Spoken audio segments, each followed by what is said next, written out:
Bonjour, comment allez-vous? Je m'appelle Lisa.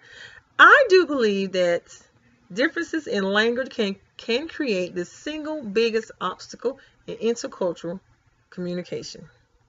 There are so many factors to consider when communicating with others from other cultures. Gestures that we use in the United States may be seen as respectful or showing honor, but in other cultures they may be received as disrespect or dishonor.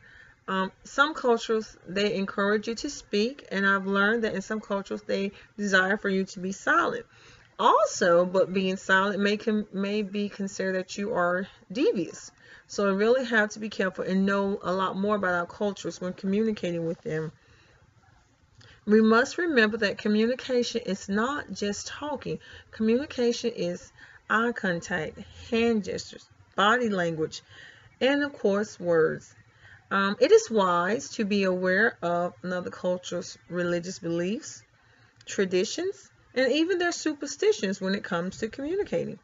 In chapter 7 of our textbook gave a perfect example of how a listener can incorrectly interpret what a speaker is saying.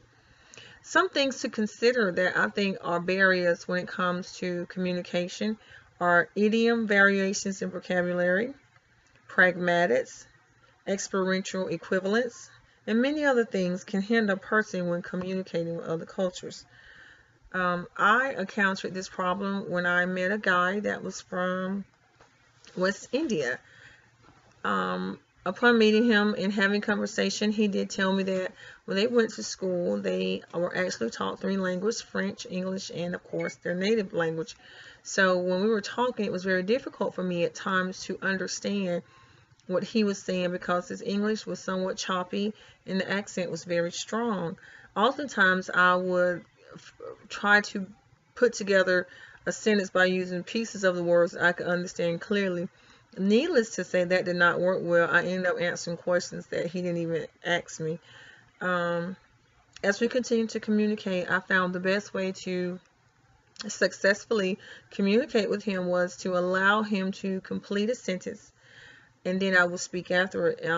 In America, sometimes if we have an idea, we'll stop the person that's talking or interrupt to interject what we have to say. But in the case with him, I have to let him completely finish a sentence and then respond, or completely finish two or three sentences to make sure I have a good understanding of what he's trying to say.